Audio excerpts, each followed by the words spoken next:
Hey, what's up guys? Welcome back to my Create Mod series. In the last episode we built a windmill farm, which now makes it possible for all kinds of contraptions to work inside the base. So that leads to the ultimate goal of this episode, which is to make an iron farm, which in Create is way different than in base vanilla Minecraft, because normally you would have to get villagers and then make a whole area for them to get scared by zombies, and then they would produce iron golems, you kill them with lava. No. In Create you need cobblestone, you need to crush it into gravel, you need to take the gravel, you need to wash it into iron nuggets and flint, and of course with iron nuggets you can craft it into iron ingots automatically. But before I get to the iron farm, there are a few things that I would like to do first. For example, I want to connect the wind farm to my base with shafts. And the plan is I'm gonna make sort of a power pole-esque design, which I'm then gonna connect to the iron farm and other stuff that I'm gonna be making in this video. So let's get started doing that. Poor fella get caught by my windmill. Alright, let me free this guy. Don't want him to suffer. Alright, you're free now, my guy. You can go.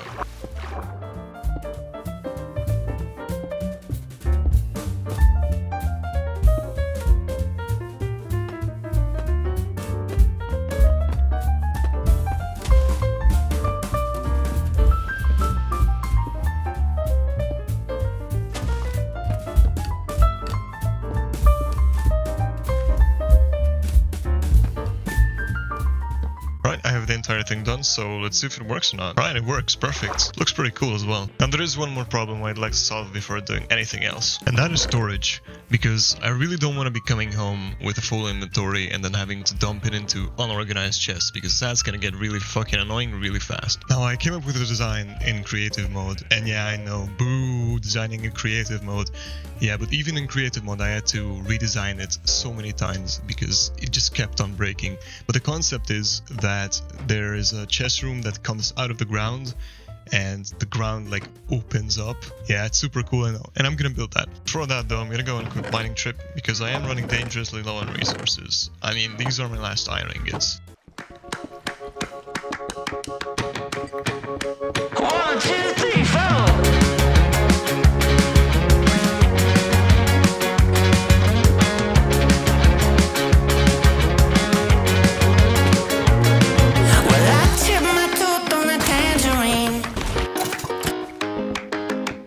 Jaybird singing something about the way things used to be.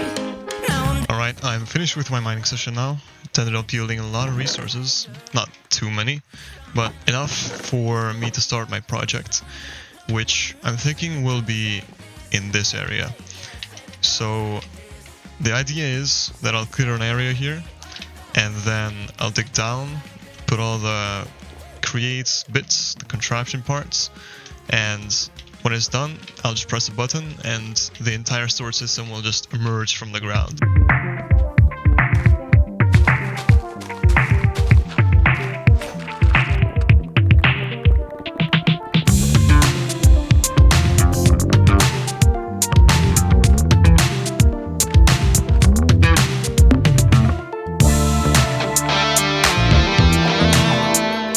Okay, so this is where the first mechanical sticky piston is going to be.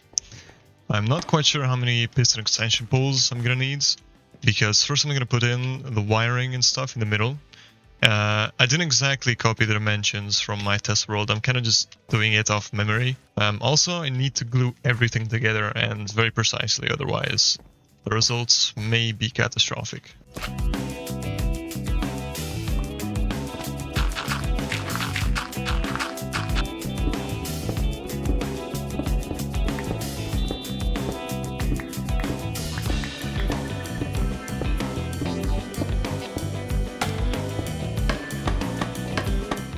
So up here there will be a piston that will take this platform down by 1, and then this piston will reach out and pull this piston back here, so the entire platform moves out of the way. After that, there will be wiring in the middle, which will be moved out in that direction, also by pistons, because in Create you can just pull redstone with pistons, which is absolutely insane that you can do that. I really love it. But before we can get onto that step, we need to get a really big upgrade. And that upgrade is brass, because we need brass for brass casings. We need that for sequence gear shifts, which is the key component of making this actually work, because it can control the pistons. And without that, this whole thing can't really work. I also need it for rotation speed controllers. To make brass though, I will need to go to the nether because I need blaze burners, which can be made by making basically a pokeball for blaze and just putting them in it. So I will need to find the fortress, so I'll get straight to that.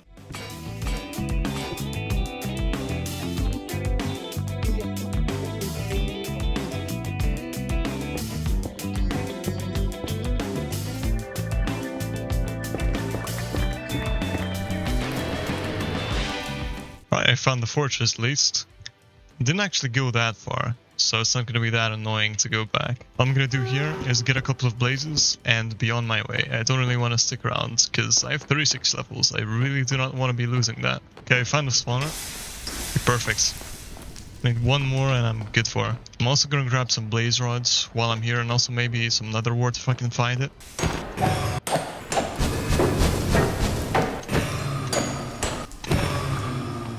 Now that I have some blaze burners, all that's left to do is to mix some brass.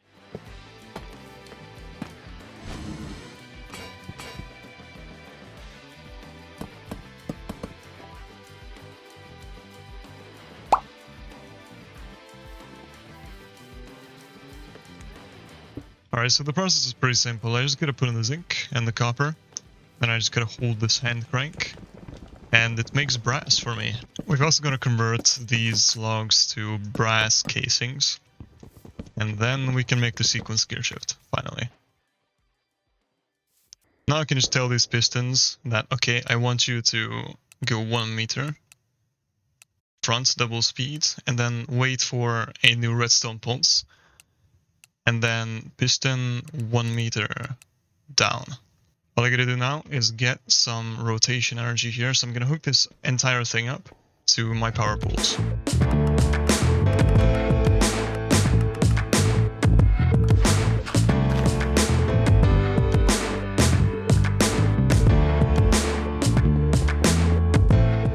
So since I don't have my rotation speed controller yet, I'm gonna have to shift these gears so they get faster, which, if I remember correctly, is do it somehow like this, maybe?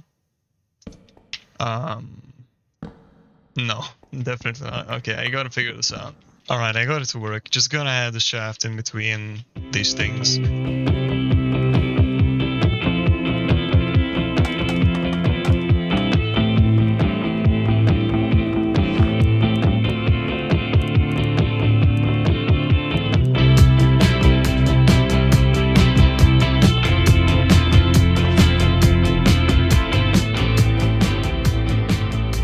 Now that all this is done, there's only one step left, which is building the redstone clock that will control the timing of all of these, because that's the most important part. I wouldn't want them colliding with each other, because then it would just all break.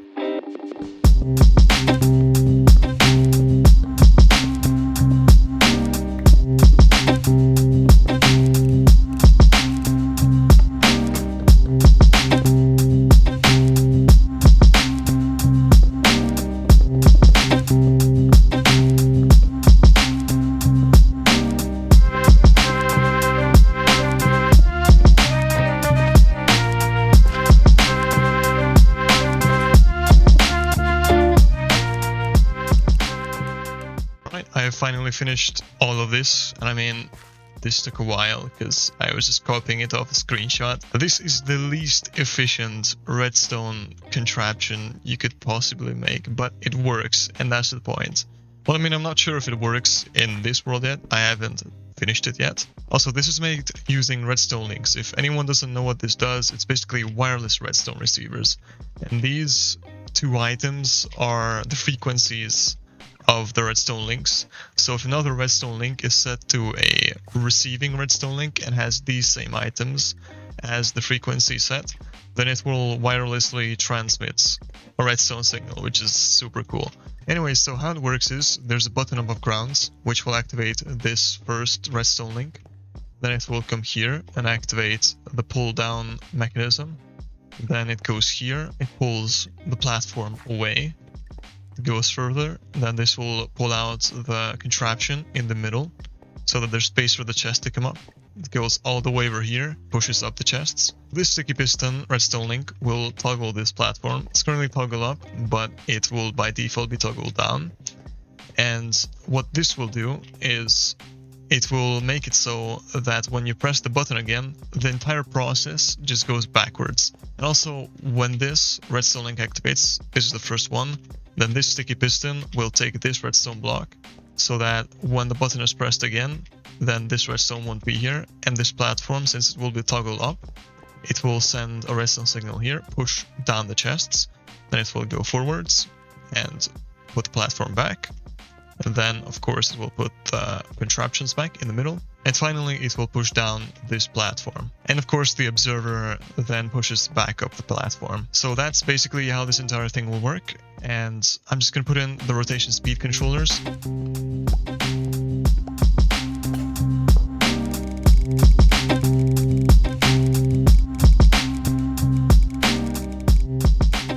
Okay, everything should be installed correctly now. This is gonna be my first time actually testing if it works in this world, so yeah, I mean, fingers crossed and stuff, so hopefully it doesn't break immediately. And yeah, 3, 2, 1.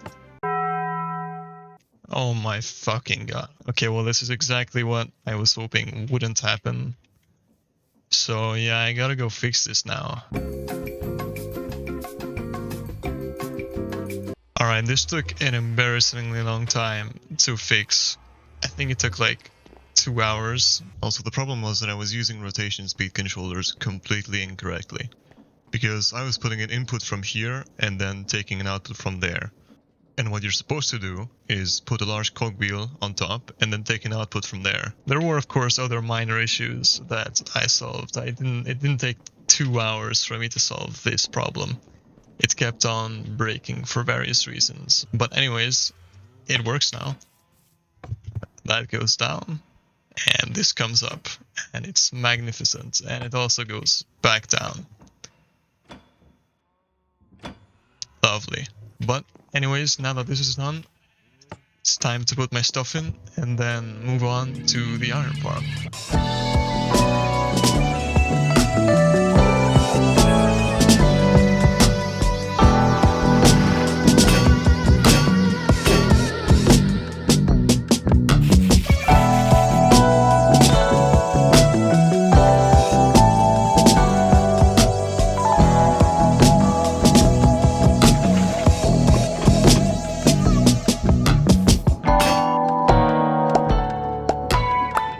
We have all the resources that we need for the farm, except for the crushing wheels. For those we need this wall of mechanical crafters, because it can't be made in a normal crafting table. So all we gotta do now is just connect it to the power line and just watch it happen. And I mean, wow. Yeah, that has to be the most satisfying thing in this mod. With all the resources gathered, there's only one thing left to do, and that's to begin building the farm.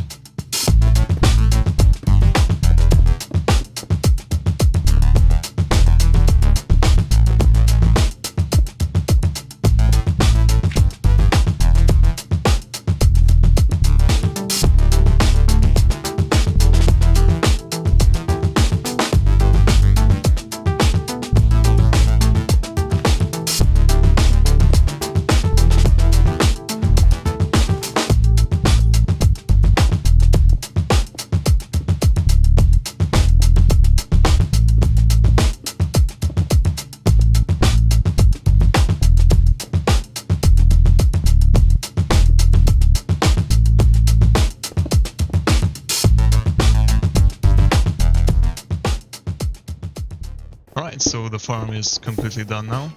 So yeah, let's take a walk through it. So up on the top, there are cobblestone generators, which are being mined by mechanical drills. Then they are being put down to these belts, which will take them all the way over to the crushing wheels, which they crush into gravel.